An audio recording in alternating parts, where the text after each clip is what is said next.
Hey folks! Welcome back to Let's Play Suzuki Bakuhatsu. I'm your host CPC Gamer, and in today's episode, I'm going to cut right to the chase and get to the level. The main reason being, this stage has a super long intro, and I mainly just want to power through it. We begin with Suzuki watching TV. Now specifically, she's watching a show called Enix Countdown, which is pretty cute because, like, this game is made by Enix. Oh, hang on a second. You hear that voice? I legitimately thought that was a put-on voice because... well, listen to it, right? But I know either I'm a guy and I have a deep voice anyways, but I have to try to do that voice. And yet, when you go to Japan, you hear people speaking in that voice, just out on the street. Like they'll be doing important business, and it sounds like Boku no hovercraft wa unagi de ippai desu. And bonus points for translating that, anyone who does it, because I'm not going to do it for you. And yeah, I know that I could cut this video out, but I'm not going to. This accurately represents what it is like to watch Japanese TV when you don't speak the language. And have a handsome Englishman talking over the top of it. I mean, it's weird when you understand bits of it, though. Like, I saw this one thing that was a kids' TV show, and it was teaching kids the Japanese vowel noises, but it used the main melody from Wario Land 1 to do it. So they had a little song that went, A, I, U, E, onigiri. And so it went on. Because video games are just everywhere in Japan. It's pretty great. Like, they have these little TVs running adverts on all the train carriages. Nintendo has bought advertising time on those TVs to have Isabelle, from Animal Crossing, come out and talk to kids on the train about healthy foods or sightseeing or... But you'd never get that in England, is basically the point I'm trying to make. And I should probably explain what's going on. This is a daytime TV show, and the girl in the middle is called Kawaii Rika. Kawaii meaning cute. But you probably knew that. And she's here to sing her brand new song. Yep. So this other show I watched was basically Japanese Bill Nye the Science Guy, and it demonstrated liquid absorption and retention of various materials by testing which monster left the most bloody handprints on a wall. And the answer was the mummy, because of the bandages. And there was also this section about which pop idol could blow the biggest bubbles. I don't know what that bit was about. It was a weird show. Every show was weird. Like, the crazy stuff you see on the internet is a highlight reel, but that stuff is just non-stop in Japan. Oh man, is this a third set? Like, this is where all the money went, I tell you what. And eventually, it's the introduction of today's first bomb, Kawaii Rika's brain, represented here as a puzzle box. Now, the actual innards are easy enough to deal with, but getting to them is kind of tricky. Now, I have a vague recollection of how it's done, I just hope I remember it. I know you have to turn these screws in such a way that the various components of the box open up to reveal the release screw, which will let you get to the actual technical gubbins, but... well, case in point, I don't know where they are. The third one is supposed to be on top of the box, but... apparently it isn't here? Aha! There it is! On the other side. What a silly place to put it. I mean, really now. And then we just tighten this one up, and the mystery box reveals all. Trust me on this one. The game just didn't feel like showing it. Although I suppose this level has a vested interest in not showing what your various actions are doing. You know, since it's a puzzle box and all. And there we go. That's the hardest part of this stage done. Now these two screws lead to an infinite time-wasting corridor, so ignore those, and instead go around the back to find these four guys. And also find that they are alarmed, so, you know, maybe don't forget about that like a dummy. I mean, what kind of an idiot would do that? Oh boy.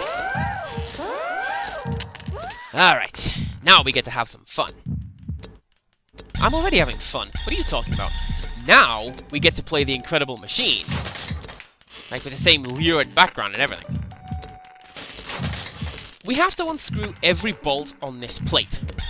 However, each turn of the screw will make these scissors shuffle left and right, depending on the arrows. And if the scissors go too far in either direction, they will cut the string, drop the ball, which will roll down the ramp, and into the detonator. Now ideally, we're going to want to avoid doing that. That would probably get us all killed. Now thankfully, each of these screws only requires 2 turns. And it would be possible to level these guys out indefinitely if you balance the order in which you turn the screws, but the game devs knew that doing it too much would be annoying, so they cut the job right down. Oh hey, and if you thought that bit was the incredible machine, check this out. So again, we have to take off all the screws in this plate, but we have to do it before the ball floats too high and hits the hammer. Sounds simple, you might think. And to begin with, it kinda is. But there are 2 hidden screws, and to get to them, we have to do this. Which makes the fan go even faster, thus blowing the ball even higher. Now I should have enough time to do this bit. There we go! On the harder difficulties, the ball goes even faster than that, so you have to re-hide the screws and let it resettle before going back for round 2. In any case, that's how to defuse whatever that was meant to be. I don't know, the intro wasn't entirely clear what was going on. Oh, and look at that! I removed 61% of the components, and got a C rank for something else, but I still scored an A rank overall. What is that even? And what's this now? I'll tell you guys what this is. Friggin' adorable. And a little bit awkward. But mostly friggin' adorable.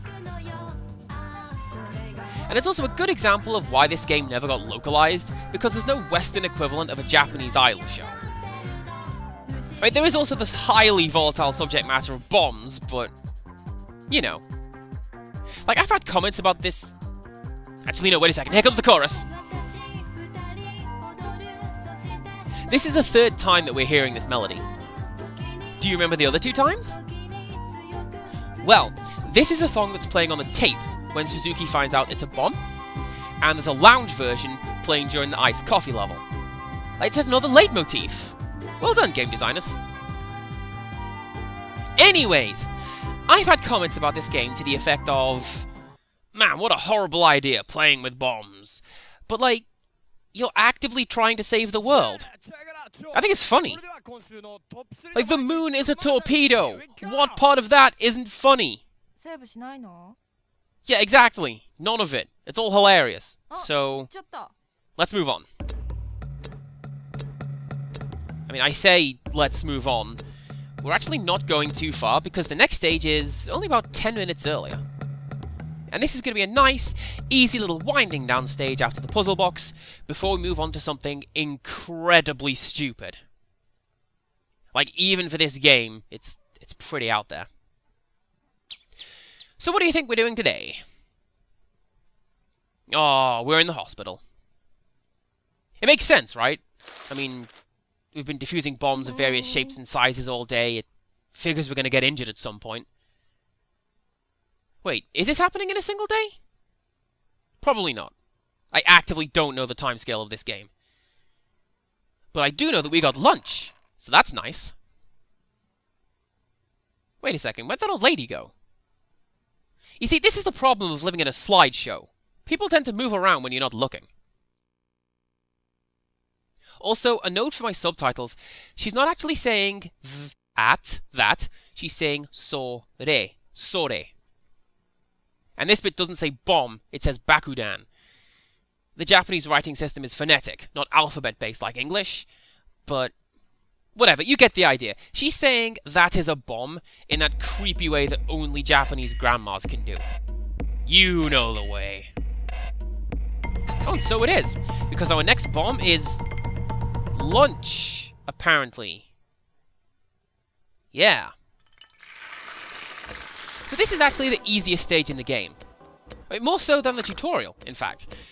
All you have to do is to keep hitting up. Suzuki will eat more of her lunch and think about life, the universe, and everything as she does. Like, that's what all this text is about. And it's a good thing to do. One of my favorite times in Japan was picking up a store-bought lunchbox and chilling in the park eating it, just watching the world go by. Oh, and I can read that one! It says hitotsu, which means one thing. As in, there is 1 grain of rice. With a bomb in it! And we don't want to go for the Y that has cilantro stuck in its teeth, so let's go for that one and job done. And that's going to make for an interesting thumbnail for this video, just lunch, you know? And an A rank seems about right. Mostly because there's nothing to do but solve the puzzle. Like, I'm not entirely sure what's going on with that stage. Like, maybe it's this game's version of the mid-season clip show. Oh, and that last one said ganbarimasu. I will do my best. I'm not entirely sure how that relates to what's going on either. This is a very Japanese game, if you didn't notice. Although that was a cute little ending. She's all upset because she can't go to the beach today. Now, you'll have to bear with me a second, because this next step is going to require a little bit of editing. So, pardon me a second. And that's how I almost died the 17th time! Oh hey, this thing's recording now. Cool. So, for our final stage today, we're going to do 1139, and... well, you'll see what this is. You'll see that we're following Suzuki around at her job, apparently. And only, like, 3.5 episodes in. Or maybe it's an interview? I don't know. I think it's a job because it looks like he's wearing a UPS outfit. Except it's a dress. Because if you're going to do a job, you might as well look gorgeous doing it. Hence my work outfit, a collection of fabulous ball gowns. Well, those secretaries don't seem into it, though. Like, long hair just called as a poor little thing. And I don't think that's very nice. But who cares about inter-office cattiness, because now there's a giant robot! Of course there's a giant robot. Would you expect anything less from a look at everyday life in Japan? I was in Japan, and I saw, like, 12. Oh, and good detail in getting the traffic to move out the way, the CG. Well done, designers. I mean, I've said it before, and I will say it again, it's the little touches like that that add up to something big. Oh, and speaking of which... ah, man, I don't know what they were doing with the budget when they made this game. Like, the stages are all very sparse and simplistic, but this is a full anime intro for one optional stage. And it's a good one, too. Like, I've seen actual, legitimate anime that didn't have intros as good as this one. And on that topic, when I was in Japan, I saw this one anime that was about a baby seal making friends with a yeti. And it was every bit as cute as you'd imagine from that description. But the theme tune to the show opened with the chorus to LL Cool J's Mama Said to Knock You Out. I don't know why either. Oh hey! It's that guy from the intro! I know, I thought it was Suzuki too, but it was that guy. The diabolical Professor Ivan Q. Mofra-Smack, ready to drop his most dastardly invention yet. A device to turn the entire world into a rhythm game! And I totally forgot that Enix put their own logo at the end of the spoof anime intro. That's actually kinda good. Anyways, now it's time for the final bomb of the video, Fighting Robot Gunda. Which is legally distinct from that thing that you're thinking of. This is not Optimus Prime. Shut up. Also, since we used up all the budget on that hype intro sequence, we don't have any left to make a scene, so now we're playing knockdown, drag out, rock, paper, scissors.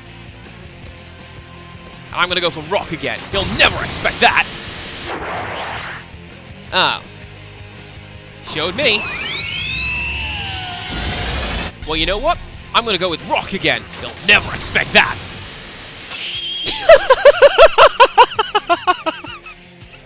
I'm not even laughing because I won! Like, I'm laughing because that shing noise is a straight-up stock anime sound effect. Like, they may as well have thrown out the Wilhelm scream or something. Yeah! I know what I'm doing! So, the mechanics of this level. We have a time limit of 1 minute 39 seconds. that being 99 seconds, corresponding to 99 health. And the health ticks down if you make our choice, so your best bet is to make your move as quickly as possible. And once you win 3, you win the fight. And that first one was free, kid. I threw that around to give you some confidence. Because, you know, rock, paper, scissors against the computer is a game of psychology and skill and totally not dumb luck. And I think it's a little bit unfair to be ranked on that stage because, despite what I literally just said, it is dumb luck. Thankfully, the level ranking doesn't really affect anything because achievements hadn't been invented yet. What's going on here now? I knew it! The evil robot was Debbie from accounting! Why do all these Japanese people have English names, Andy? I don't know. I know that the video's over now, so join us next time for some more Suzuki Bakuhatsu. And until next time, goodbye!